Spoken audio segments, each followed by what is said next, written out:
1947 ਦੀਆਂ ਵੰਡਾਂ, ਉਜਾੜੇ ਔਰ ਰੋਲੇ ਜੋ ਪੰਜਾਬੀਆਂ ਦੇ ਉੱਤੇ ਭਾਰੀ ਰਹੇ, ਉਹਨਾਂ ਦੇ ਨਾਲ ਜੁੜੀਆਂ ਸੱਚੀਆਂ ਕਹਾਣੀਆਂ ਦੇ ਸੈਗਮੈਂਟ 'ਚ ਪੰਜਾਬੀ ਰੇਡੀਓ USA ਦੇ ਸਭ ਸਰੋਤਿਆਂ ਔਰ ਦਰਸ਼ਕਾਂ ਨੂੰ ਮੈਂ ਮਸੂਦ ਮੱਲੀ ਅੱਜ ਦੀ ਕਹਾਣੀ 'ਚ ਜੀ ਆਇਆਂ ਨੂੰ ਕਹਿੰਦਾ ਹਾਂ। ਅੱਜ ਦੀ ਕਹਾਣੀ ਦਾ ਸਰਨਾਮਾ ਹੈ ਮੁਸਲਮਾਨਾਂ ਦੀ ਬਸਤੀ। ਇਹ ਕਹਾਣੀ ਹੈ ਅਪ੍ਰੈਲ 1947 ਦੀ, ਜਦੋਂ ਅੰਮ੍ਰਿਤਸਰ, ਜਲੰਧਰ, ਲਾਹੌਰ ਔਰ ਇਹਦੇ ਆਲ ਦੁਆਲ ਦੇ ਇਲਾਕਿਆਂ ਦੇ ਵਿੱਚ ਉਜਾੜੇ ਪੈ ਚੁੱਕੇ ਸਨ। ਫਸਾਦਾਂ ਦੀਆਂ ਖਬਰਾਂ ਗਰਮ ਸਨ ਔਰ ਮੌਤ ਦਾ ਪਰਛਾਵਾਂ ਪੂਰੇ ਪੰਜਾਬ ਤੇ ਫਿਰ ਚੁੱਕਿਆ ਸੀਗਾ। ਸੁੰਦਰ ਸਿੰਘ, ਜਿਹਦਾ ਆਪਣਾ ਤਾਲੁਕ ਤੇ ਅੰਮ੍ਰਿਤਸਰ ਦੇ ਨਾਲ ਸੀਗਾ, ਪਰ ਉਹਦਾ ਵਿਆਹ ਲਹਿੰਦੇ ਪੰਜਾਬ ਵਾਲੇ ਪਾਸੇ ਦੇ ਸ਼ਹਿਰ ਗੁਜਰਾਤ ਦੇ ਇੱਕ ਪਿੰਡ ਕੁੰਜਾ 'ਚ ਹੋਇਆ ਸੀ।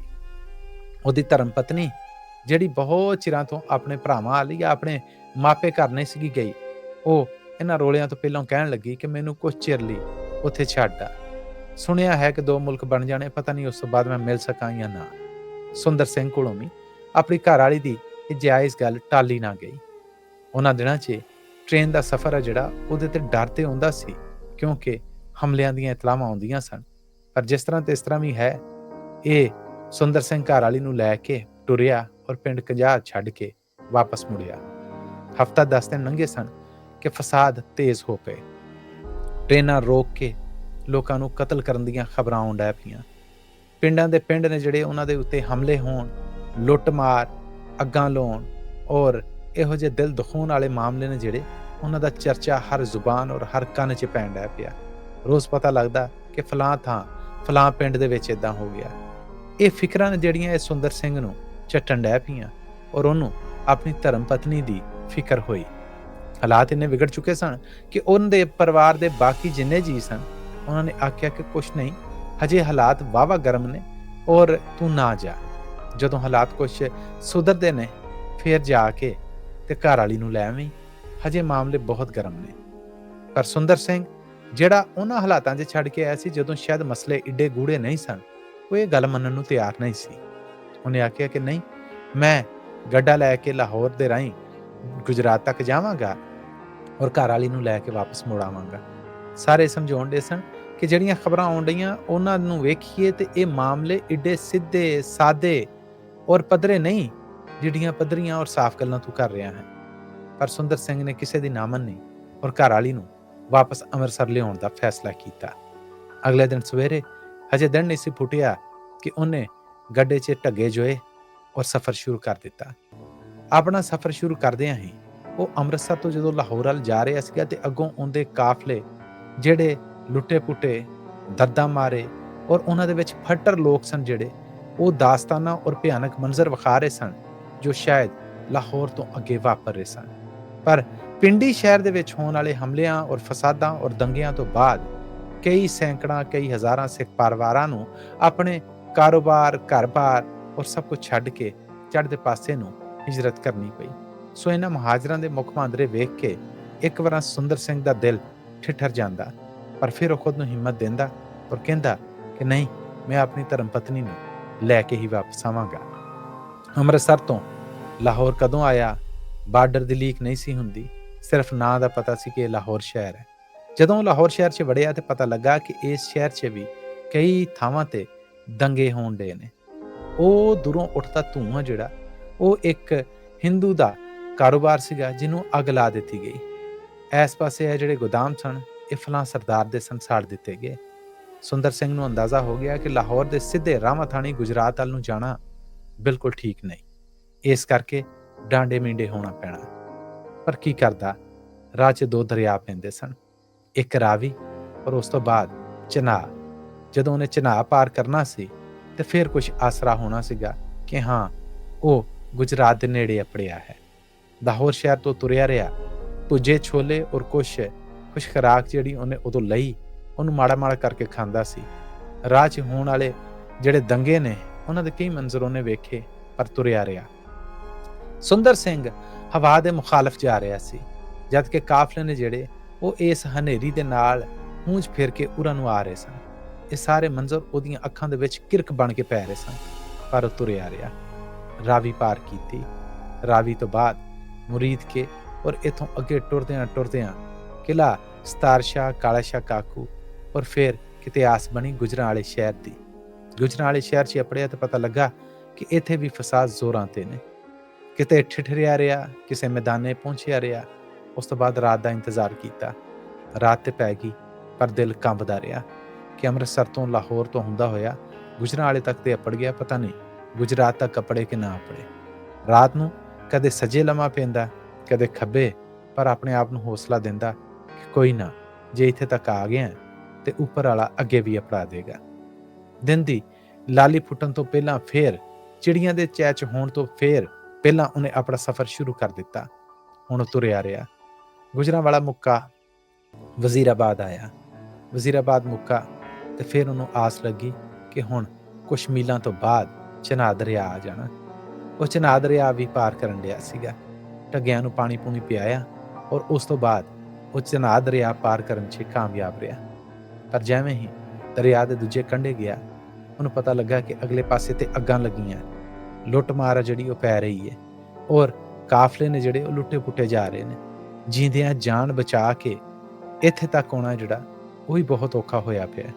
ਸੁੰਦਰ ਸਿੰਘ ਨੂੰ ਨਜ਼ਰ ਆਉਣ ਡਿਆ ਪਿਆ ਕਿ ਸ਼ਾਇਦ ਮੇਰੀ ਵਾਪਸੀ ਤੇ ਨਾ ਹੋ ਸਕੇ, ਪਰ ਮੈਂ ਜਿੰਨਾ ਅੱਗੇ ਜਾ ਸਕਦਾ ਮੈਂ ਜਾਣਾ।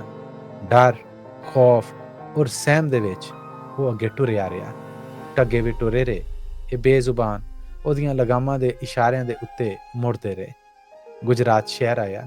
ਗੁਜਰਾਤ ਸ਼ਹਿਰ ਸ਼ੁਰੂ ਹੁੰਦਿਆਂ ਹੀ ਉਹਦੀ ਆਸ ਉਮੀਦ ਹੈ ਜਿਹੜੀ ਉਹਨੇ ਇੱਕ ਵਾਰ ਫਿਰ ਤਗੜਿਆਂ ਹੋ ਕੇ ਕਿਹਾ ਕਿ ਕੋਈ ਗੱਲ ਨਹੀਂ, ਇਸ ਸ਼ਹਿਰ ਦੀ ਇੱਕ ਨੁੱਕਰ ਹੀ ਤੇ ਹੈ ਜਿਹੜੀ ਪਿੰਡ ਕੁੰਜਾ ਹੈ, ਸੋ ਉੱਥੇ ਤੱਕ ਹੀ ਤੇ ਜਾਣਾ। ਅੰਮ੍ਰਿਤਸਰ ਤੋਂ ਇੱਥੇ ਤੱਕ ਦਾ ਸਫ਼ਰ ਹੋ ਗਿਆ ਹੈ ਤੇ ਅੱਗੇ ਵੀ ਪਹੁੰਚ ਹੀ ਜਾਵਾਂਗੇ। ਪਰ ਜਦੋਂ ਕਿਸੇ ਲੁੱਟੇ ਪੁੱਟੇ ਨੂੰ ਵੇਖਦਾ ਤੇ ਦਿਲ ਇੱਕ ਵਾਰ ਫਿਰ ਬਰਫ਼ ਵਰਗੋਂ ਖੁਰਨ ਡੈ ਪੈਂਦਾ। ਜਦੋਂ ਉਹ ਗੁਜਰਾਤ ਸ਼ਹਿਰ 'ਚ ਵੜਿਆ ਤੇ ਉਹਨੂੰ ਅੰਦਾਜ਼ਾ ਹੋਇਆ ਕਿ ਇਸ ਸ਼ਹਿਰ ਦੇ ਰੇਲਵੇ ਸਟੇਸ਼ਨ ਦੇ ਨਾਲ ਜਿਹੜੇ ਸਿੱਖ ਸਰਦਾਰਾਂ ਦੇ ਕਾਰੋਬਾਰ ਸਨ ਉਹ ਬਿਲਕੁਲ ਬੰਦ ਸਨ। ਸ਼ਹਿਰ ਦੇ ਵਿੱਚ ਕਿਤੇ ਵੀ ਕੋਈ ਵੀ ਸਰਦਾਰ ਨਜ਼ਰ ਨਹੀਂ ਸੀ ਆਉਣ ਡਿਆ। ਦੁਕਾਨਾਂ ਬੰਦ ਹੋ ਚੁੱਕੀਆਂ ਸਨ। ਪਤਾ ਲੱਗਾ ਕਿ ਕੁਝ ਦਿਨ ਪਹਿਲੇ ਇੱਥੇ ਫਸਾਦ ਹੋਇਆ, ਲੁੱਟਮਾਰ ਹੋਈ ਹੈ ਔਰ ਕਤਲੋ ਗਾਰਤ ਹੋਈ ਹੈ, ਜਿਹਦੇ ਤੋਂ ਬਾਅਦ ਇਹ ਬਾਜ਼ਾਰ ਬੰਦ ਹੋ ਗਿਆ। ਇੱਥੋਂ ਸੁੰਦਰ ਸਿੰਘ ਚਾਹ ਦਾ ਕੱਪ ਪੀਂਦਾ ਹੁੰਦਾ ਸੀਗਾ ਉਦੋਂ ਜਦੋਂ ਆਪਣੀ ਘਰਵਾਲੀ ਨੂੰ ਸਹੁਰੇ ਛੱਡਣ ਆਉਂਦਾ ਸੀਗਾ। ਅੱਜ ਉੱਥੇ ਚਾਹ ਪੀਣ ਜੋਗਾ ਕੋਈ ਮਾਹੌਲ ਨਹੀਂ ਸੀ। ਇੱਕ ਡਰ ਸੀ, ਇੱਕ ਖੌਫ ਸੀ ਜਿਹਨੇ ਚਾਹ ਦੀ ਥਾਂ ਮੱਲੀ ਹੋਈ ਸੀ। ਫਿਰ ਉਹ ਇੱਥੋਂ ਪਿੰਡ ਕੁੰਜਾ ਵਾਲੇ ਪਾਸੇ ਤੁਰ ਪਿਆ। ਰਾਹ 'ਚ ਜਾਣ ਡਿਆ ਸੀਗਾ ਕਿ ਅੱਗੋਂ ਬਰਛੀਆਂ ਫੜੀ ਇੱਕ ਪੂਰੀ ਝੁੰਡ ਆ ਜਿਹੜੀ ਉਹ ਬੰਦਿਆਂ ਦੀ ਆਣ ਡਈ ਸੀਗੀ। 20-25 ਬੰਦੇ ਸਨ। ਉਹ ਇੱਕ ਵਾਰ ਤੇ ਘਬਰਾ ਗਿਆ ਕਿ ਪਤਾ ਨਹੀਂ ਹੁਣ ਕੀ ਬਣੇਗਾ। ਤੁਰਿਆ ਰਿਹਾ। ਉਹ ਨੇੜੇ ਆਉਂਦੇ ਰਹੇ। ਦਿਲ ਦੀ ਧੜਕਣ ਵੱਧਦੀ ਰਹੀ। ਕੱਲਮ ਕੱਲਾ ਇੱਕ ਉਮਰੋਂ ਢਲਿਆ ਬੰਦਾ ਜਿਹੜਾ ਕਿੱਦਾਂ ਇਹਨਾਂ ਦਾ ਮੁਕਾਬਲਾ ਕਰਦਾ। ਪਰ ਕੋਲ ਪਹੁੰਚ ਕੇ ਪਤਾ ਲੱਗਾ ਕਿ ਇਹ ਲੋਕ ਨੇ ਜਿਹੜੇ ਇਹਨਾਂ ਦੀ ਕੋਈ ਪਰਿਆ ਹੈ। ਜਿੱਥੇ ਅੱਜ ਉਹ ਜਾ ਰਹੇ, ਜ਼ਮੀਨ ਦਾ ਰੋਲਾ ਹੈ, ਉੱਥੇ ਇਕੱਠੇ ਹੋਣ ਜਾ ਰਹੇ। ਫਿਰ ਦਿਲ ਨੂੰ ਕੁਛ ਤਸੱਲੀ ਹੋਈ। ਅੱਗੇ ਸਫ਼ਰ ਸ਼ੁਰੂ ਕੀਤਾ ਤੇ ਇੱਕ ਟਾਂਗੇ ਵਾਲਾ ਟੁਰਾ ਆਉਣ ਡਿਆ ਸੀਗਾ। ਕਹਿਣ ਲੱਗਾ, ਸਰਦਾਰਾ ਕਿੱਧਰ ਹੈ? ਕਹਿਣ ਲੱਗਾ, ਪਿੰਡ ਕੁੰਜਾ ਨੂੰ ਜਾ ਰਿਹਾ। ਉਹਨੇ ਆਖਿਆ ਕਿ ਇੱਥੇ ਹੀ ਰੁਕ ਜਾ, ਬਿਹਤਰੀ ਇਹੋ ਹੀ ਹੈ, ਰਾਹ 'ਚ ਫਸਾਦ ਹੋਣ ਡੇ, ਕੁਛ ਘੰਟੇ ਉਡੀਕ ਲੈ ਫਿਰ ਜਾਵੀਂ। ਇਹ ਸੁਣ ਕੇ ਉਹਦਾ ਦਿਲ ਬਹਿ ਗਿਆ ਕਿ ਹੁਣ ਜਦੋਂ ਉਹ ਬਿਲਕੁਲ ਸਹੁਰੇ ਘਰ ਦੇ ਨੇੜੇ ਅਪੜਿਆ ਪਿਆ ਆ, ਅੱਗੇ ਫਸਾਦ ਨੇ, ਇਹ ਜਾਣਾ ਔਰ ਖਤਰੇ ਤੋਂ ਖਾਲੀ ਵੀ ਨਾ ਹੋਣਾ, ਇਹ ਆਪਣੀ ਜਾਨ ਹੈ ਜਿਹੜੀ ਆਪ ਗਵਾਉਣ ਦੇ ਬਰਾਬਰ ਹੈ। ਟੱਗੇ ਲੈ ਕੇ ਮੁੜਨ ਦਾ ਇਰਾਦਾ ਕੀਤਾ। ਉਹਨੂੰ ਪੁੱਛਿਆ ਕਿ ਕੋਈ ਹੋਰ ਰਾਹ ਜਿਹੜਾ ਕੁੰਜਾ ਵਾਲੇ ਪਾਸੇ ਨੂੰ ਜਾਂਦਾ ਹੋਏ। ਟਾਂਗੇ ਵਾਲੇ ਨੇ ਕਿਹਾ, ਰਾਹ ਤੇ ਲੰਮਾ ਹੈ, ਜੇ ਲਾਂਬੇ ਹੋ ਕੇ ਥੋੜਾ ਜਿਹਾ ਅਡੀਕ ਲਵੇਂ ਤੇ ਮੈਂ ਇਹ ਸਵਾਰੀਆਂ ਲਾ ਕੇ ਵਾਪਸ ਆਉਣਾ ਆ, ਮੈਂ ਤੈਨੂੰ ਨਾਲ ਲੈ ਜਾਵਾਂਗਾ। ਉਹਨੇ ਉਹਦੀ ਗੱਲ ਮੰਨੀ, ਪਰ ਅੰਦਰੋਂ ਡਰਦਾ ਰਿਹਾ ਕਿ ਇੱਕ ਅਣਜਾਣ ਟਾਂਗੇ ਵਾਲੇ ਦੇ ਉੱਤੇ ਕਿੱਦਾਂ ਇਤਬਾਰ ਕਰ ਲਵੇ। ਟਾਂਗੇ ਵਾਲਾ ਕੋਲਾਂ ਦਾ ਪੱਕਾ ਨਿਕਲਿਆ।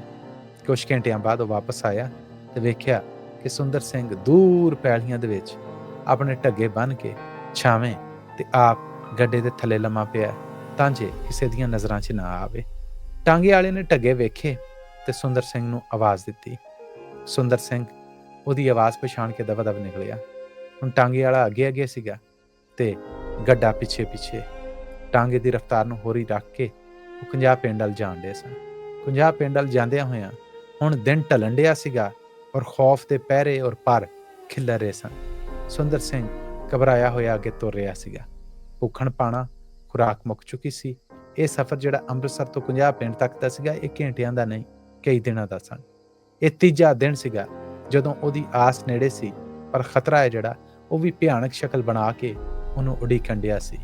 ਇਹ ਟਾਂਗੇ ਵਾਲਾ ਕੋਈ ਫਰਿਸ਼ਤਾ ਬਣ ਕੇ ਆਇਆ ਸੀਗਾ ਜਿਹੜਾ ਉਹਦੇ ਨਾਲ ਤੁਰ ਪਿਆ, ਬਗੈਰ ਕਿਸੇ ਮਤਲਬ, ਬਗੈਰ ਕਿਸੇ ਮੁਆਵਜ਼ੇ, ਬਗੈਰ ਕਿਸੇ ਖਰਚ ਤੋਂ। ਸਵਾਰੀ ਤੇ ਉਹਨੂੰ ਵੀ ਨਹੀਂ ਸੀ ਲੱਭਣੀ। ਉਹਨੇ ਸੋਚਿਆ ਚਲੋ ਕਿਸੇ ਦੀ ਮਦਦ ਕਰੀਏ।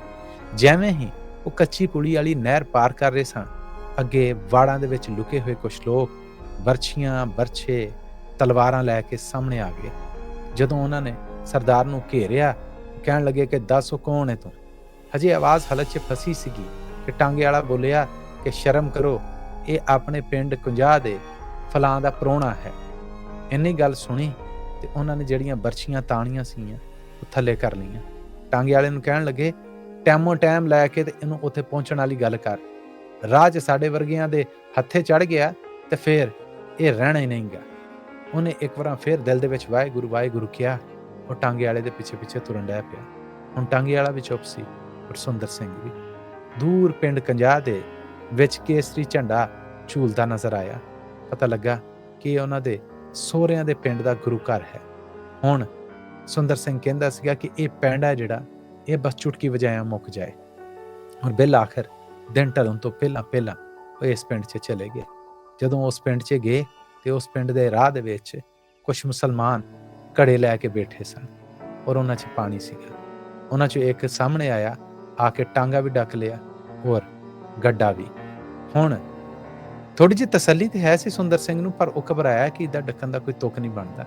ਉਹਨਾਂ ਨੇ ਆਖਿਆ ਕਿ ਮੁਸਲਮਾਨਾਂ ਦੀ ਬਸਤੀ 'ਚ ਜੀ ਆਏ ਹਨ, ਉਹ ਦੋ ਘੜੇ ਨੇ, ਇਹ ਟਾਂਗੇ ਵਾਲਾ ਮੁਸਲਮਾਨ, ਇਹ ਉਹਦੇ 'ਚ ਪਾਣੀ ਪੀ ਲੇ। ਤੇਰਾ ਜੇ ਜੀ ਨਹੀਂ ਮੰਨਦਾ ਤੇ ਇਹ ਘੜਾ ਜਿਹੜਾ ਇਹ ਅਸੀਂ ਸਰਦਾਰਾਂ ਲਈ ਰੱਖਿਆ ਹੈ, ਅਸੀਂ ਇੱਥੋਂ ਤੇ ਆਕੜਾ ਕਿਸੇ ਨੂੰ ਨਹੀਂ ਜਾਣ ਦਿੰਦੇ, ਸਾਡੇ ਪਿੰਡ 'ਚ ਜੀ ਆਏ ਹਨ।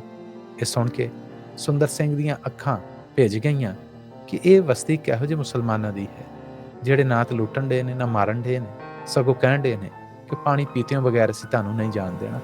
ਉਹ ਪਿਛਲੇ ਸਾਰੇ ਮੰਜ਼ਰ ਵੀ ਚੇਤੇ ਕਰਦਾ ਸੀਗਾ, ਪਰ ਪਾਣੀ ਦਾ ਘੁੱਟ ਵੀ ਭਰਦਾ ਸੀ। ਟਾਂਗੇ ਵਾਲਾ ਚੁੱਪ ਚਪੀਤਾ ਉਹਨੂੰ ਵੇਖ ਰਿਹਾ ਸੀ ਔਰ ਉਹ ਟਾਂਗੇ ਵਾਲੇ ਨੂੰ ਵੇਖ ਰਿਹਾ ਸੀ। ਕੁਛ ਮਿੰਟਾਂ ਬਾਅਦ ਉਹ ਆਪਣੇ ਸਹੁਰੇ ਘਰ ਪਹੁੰਚਿਆ ਤੇ ਪਤਾ ਲੱਗਾ ਕਿ ਉਹਦੀ ਧਰਮ ਪਤਨੀ ਕਈ ਦਿਨਾਂ ਤੋਂ ਭੁੱਖੀ ਪਾਣੀ ਸਿਰਫ ਰੋ ਰਹੀ ਹੈ ਔਰ ਉਹਨੂੰ ਉਡੀਕ ਰਹੀ ਹੈ। ਉਦਣ ਇਹ ਸਾਰੇ ਖਤਰੇ ਮੋਲ ਲੈਣ ਦਾ ਇਹ ਉਹ ਪਲ ਸੀਗਾ ਜਿਹਨੇ ਆਖਿਆ ਕਿ ਸੁੰਦਰ ਸਿੰਘ ਤੂੰ ਬਿਲਕੁਲ ਠੀਕ ਕੀਤਾ। ਇਹ 47 ਦੇ ਮੰਜ਼ਰ ਨੇ ਜਿਹੜੇ ਇਹ ਬਹੁਤ ਭਿਆਨਕ ਸਨ, ਜਿਹੜੇ ਸੁੰਦਰ ਸਿੰਘ ਨੇ ਆਪਣੀ ਅੱਖੀਂ ਵੇਖੇ।